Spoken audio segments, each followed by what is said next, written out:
تو اس لیے اہل کتاب عورتوں سے نکاح کی اجازت با ایمانہ بھی ہے کہ اولاد جو ہوتی ہے وہ ماں کے دین پہ ہوتی، اولاد ہمیشہ ماں کو دیکھتی، اس کی پیروی کرتی ہے، دین کے اعتبار سے اس کے پیچھے چلتی ہے۔ تو یہ دعوت کا ایک طریقہ ہے کہ شادی کی جائے، انس پیدا کیا جائے۔ یاد رکھو جن چیزوں سے ہم غافل ہو گئے ہیں نا، غیر مسلموں کے دل میں مسلمانوں کو اپنی محبت پیدا کرنا فرض ہے۔ یہ نہیں ہے کہ خوش آمدوں میں پڑ جائے، لیکن اپنی محبت کا پیدا کرنا فرض ہے، تاکہ دعوت کی راہ ان کے لیے کھلے، انہیں آپ کچھ سمجھائیں۔ وہ امور جو ہمارے اور ان کے درمیان کامن ہیں، ان پہ بیٹھ کے بات ہو سکتی ہے، خدا کے دین کی دعوت دی جا سکتی ہے۔ یہ پورا امریکہ، یورپ، جتنا ہم گھومے پھرے، یہ سارے اتنے بے قرار تھے، اتنے بے قرار کہ کئی مرتبہ کسی گورے نے روکا اور پوچھا کہ دین کیا ہے، اسلام کیا ہے، مجھے بتائیں، میں اسے سمجھنا چاہتا ہوں۔ ایک یہودی تھے، ایک جہاز میں انہوں نے بات چیت ایسی شروع کی، ہمارے برابر کی سیٹ پہ، تو خیال تھا کہ یہ جو بے چینی ہے یہ بات کرنا چاہتے ہیں، تو ہم نے آغاز کیا کہ کیا حال ہے، کہاں رہتے ہیں یہ وہ۔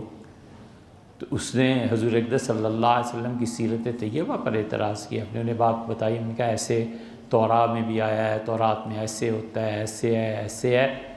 جب اترے تو کہنے لگے تم یہودی تو نہیں ہو۔ میں نے کہا وہ کیسے؟ کہنے لگا اتنا تو میں نے نہیں پڑھا تورات کو۔ تو پڑھنا چاہیے، یہ ضروری ہے۔ ہمارے ہاں کتنے مولویوں نے تورات پڑھی ہے؟ پوچھنا کسی سے جا کے،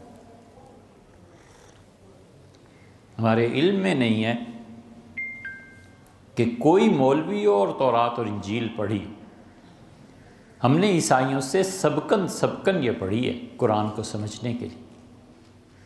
قرآن کریم سمجھ میں ہی نہیں آتا جب تک تورات اور انجیل کو نہ پڑھا ہوا ہو نا، قرآن نہیں سمجھ میں آتا۔ ہم نے کئی مرتبہ اس کی مثالیں دیں۔ تورات آدمی پڑھتا ہے تو پھر پتہ چلتا ہے کہ اچھا یہ واقعہ ایسے یہاں ہے، اور قرآن اس کی کیا اصلاح کرتا ہے، قرآن اس کے بارے میں کیا کہتا ہے۔ یہودیوں کا پورا عقیدہ اس بات پہ ہے کہ فرشتے کھاتے پیتے ہیں، اور اللہ نے ایک لفظ کہہ کے تردید کر دی، فلما رأى أيديهم، اور ابراہیم علیہ السلام نے جب ان کے ہاتھ دیکھے فرشتوں کے، تو ابراہیم علیہ السلام نکرہم، پہچان نہیں سکے کہ یہ کون ہے، فرشتے ہیں کہ آدمی ہے، وہ کھا نہیں رہے تھے۔ تو انہوں نے کہا تم کھاتے کیوں نہیں؟ انہوں نے کہا انا رسول ربک، ہم تیرے پروردگار کی طرف سے بھیجے گئے، ہم فرشتے ہیں۔ اب اس ایک بات قرآن کا کہہ دینا کہ وہ نہیں کھا رہے تھے، تورات میں آتا ہے وہ کھاتے تھے، کھانے کی وجہ سے ظاہر ہے جنسی خواہشات ابھرتی تھیں، پھر انہوں نے ایک جنی پری کے ساتھ ایسے کیا، پھر وہ مسخ کر دیا، پورا قصہ اس بنیاد پہ قرآن نے ایک حرف کہہ کے، لفظ کہہ کے سارا ڈائنامائٹ کر دیا۔ اللہ نے کہا وہ کھاتے ہی نہیں۔ اب اگر یہ پڑھا ہوا ہو نا انجیل اور توراہ کو، تو پھر پتہ چلتا ہے کہ واقعی اللہ کی کتاب ہے، دل گواہی دیتا ہے یہ اللہ ہی کی کتاب ہے، اور اللہ ہی ہے جس کا نازل کرنے والا۔ اور اسی لیے جب پادری آنا شروع ہوئے نا، تو پہلا وفد جو ہوتا ہے وہ انہی چھوٹے چھوٹے معاہدوں کے تحت آتے ہیں، اور آخری جو ہوتا ہے نا وہ ملک کی چابیاں لینے آتا ہے۔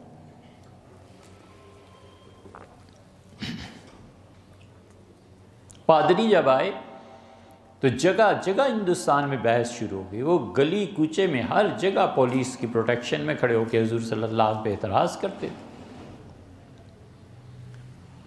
بادشاہ بڑے گھبرائے، تو مغل بادشاہ نے حضرت شاہ ولی اللہ رحمۃ اللہ علیہ کے پڑپوتے شاہ عبدالعزیز صاحب رحمۃ اللہ علیہ کے نواسے شاہ اسحاق صاحب کو بلایا اور کہا حضرت میری تو جان کھا لی ہے ان پادریوں نے، آپ کچھ کریں۔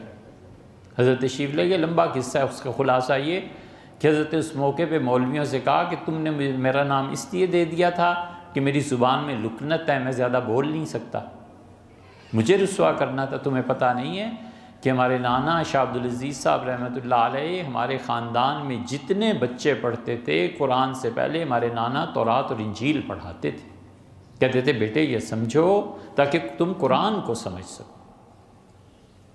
اب کہاں ہیں؟ کیوں نہیں پڑھتے؟ اپنے منصب سے پہلو تہی ہے، اپنی ڈیوٹی کو پورا نہ کرنا ہے۔ ہم سے اگر کوئی کہے کہ کمپیوٹر تو یار میں نے کیا کرنا ہے، مجھے نہیں آتا، اس لیے کہ میرے پاس وقت میں گنجائش ہی نہیں جا کسی کو، لیکن ایک کمپیوٹر کا کام کرتا ہے اور وہ کہے کہ مجھے کمپیوٹر، اپنے فرائض کو پورا، ہر آدمی اپنے فرض کو پورا کرے، اور سیدھی سی بات ہے جو چیزیں اللہ نے اسے دی ہیں نا، بیسٹ پروڈکشن مارکیٹ میں لا کے رکھے، یہ مومن کی ڈیوٹی ہے۔ جھاڑو پھیرتا ہے، بہترین سڑکوں کو صاف کرے، کھانا پکاتا ہے، بہترین کھانا پکائے، فرسٹ کلاس پروڈکشن آف اس کوالٹیز، یہ ہے سیدھی سی بات۔